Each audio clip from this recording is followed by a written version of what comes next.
퇴직 후 맞이한 첫 아침, 나는 커튼을 젖히며 햇살이 가득 들어오는 거실을 바라보았다.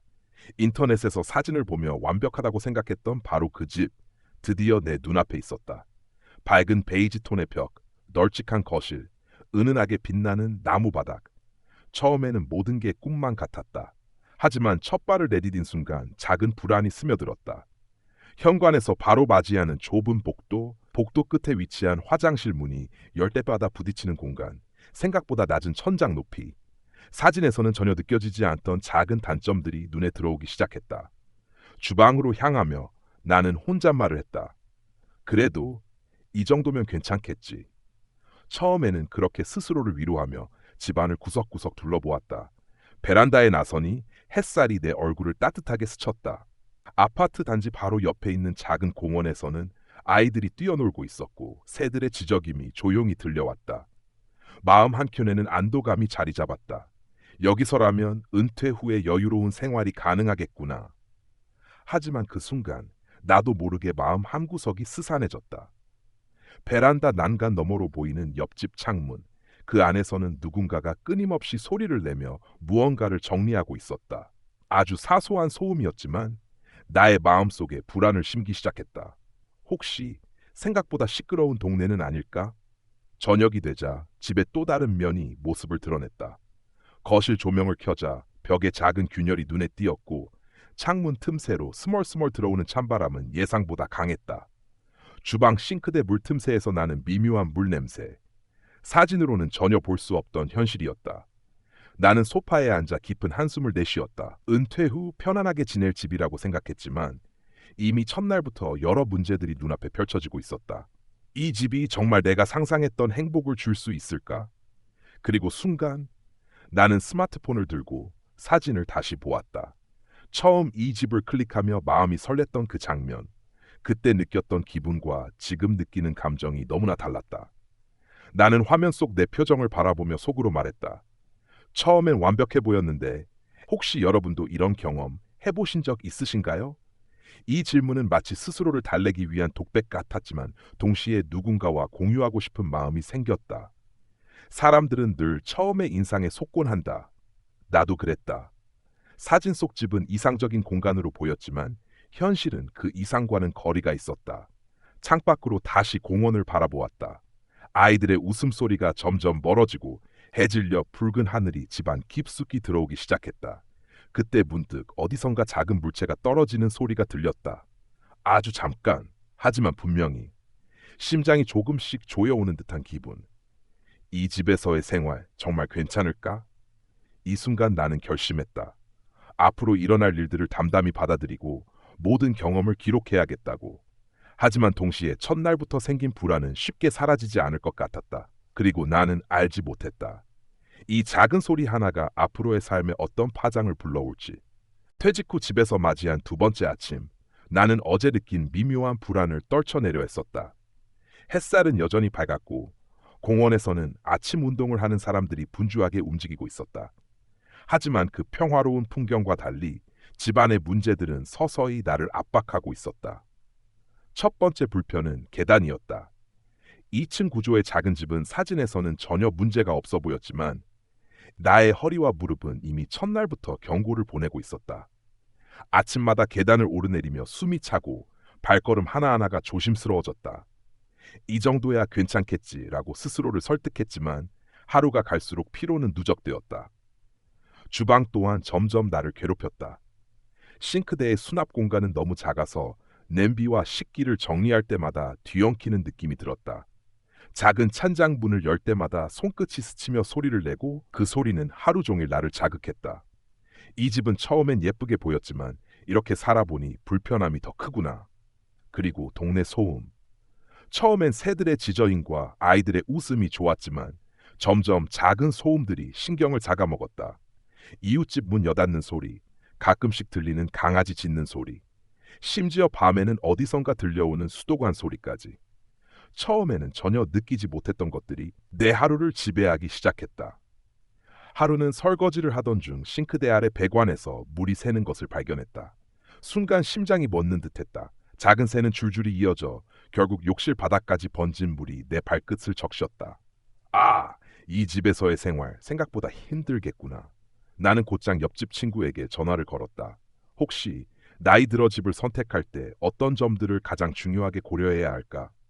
전화기 너머 친구의 목소리가 내 마음을 달래주었지만 동시에 새로운 고민을 던졌다. 과연 내가 이 집에서 만족하며 살 수 있을까? 그날 저녁 소파에 앉아 창밖을 바라보았다. 공원은 여전히 평화롭지만 내 마음은 전혀 평화롭지 않았다. 하루하루 쌓이는 불평과 후회는 마치 천천히 물이 스며드는 듯 내 마음을 잠식했다. 나는 조용히 스마트폰을 들어 글을 적기 시작했다. 여러분은 나이 들어 살기 좋은 집을 찾을 때 어떤 점을 가장 중요하게 생각하시나요? 저처럼 후회하지 않으려면 무엇을 먼저 확인해야 할까요?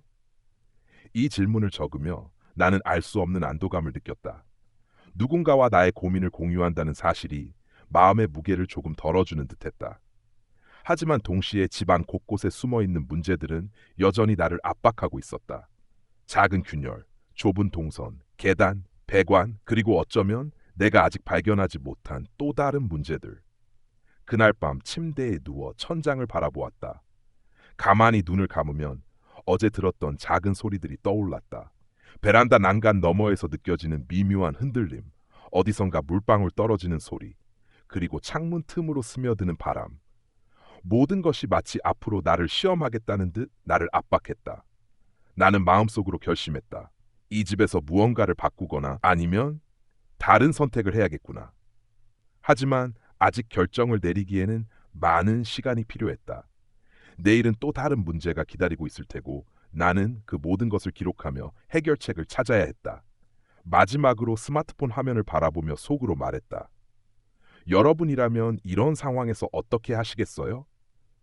작은 질문 하나로 시청자는 자연스럽게 댓글로 자신의 경험과 의견을 공유하고 싶어진다. 현실적 문제와 내적 갈등, 그리고 시청자의 공감을 자극하는 심리적 긴장, 이 모든 요소가 다음 장 깨달음과 새로운 선택으로 이어질 준비를 마쳤다. 퇴직 후 몇 주가 지나고 나는 매일 쌓이는 불편과 후회 속에서 하나의 진실을 깨닫기 시작했다. 나이 들어 살기 좋은 집은 단순히 사진으로 보기에 예쁘거나 넓은 집이 아니라 나의 일상과 몸, 그리고 마음을 배려하는 집이라는 것.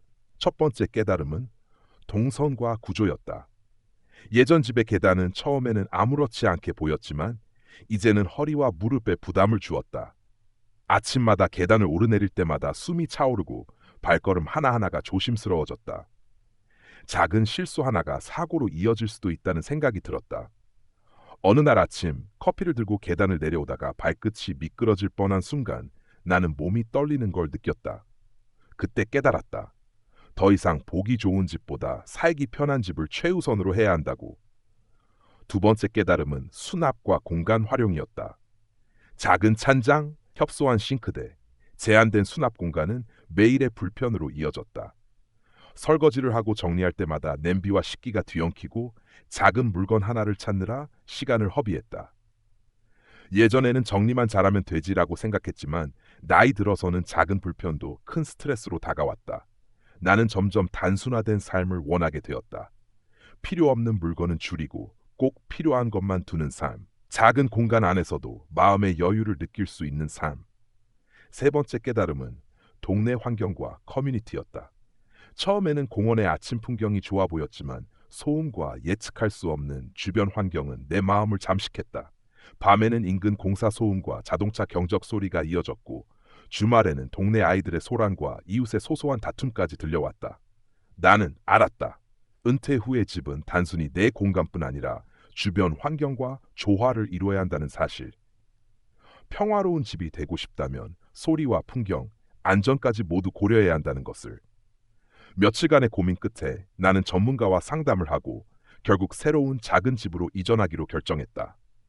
평지가 많고 계단이 없으며 수납과 동선이 효율적인 집이었다.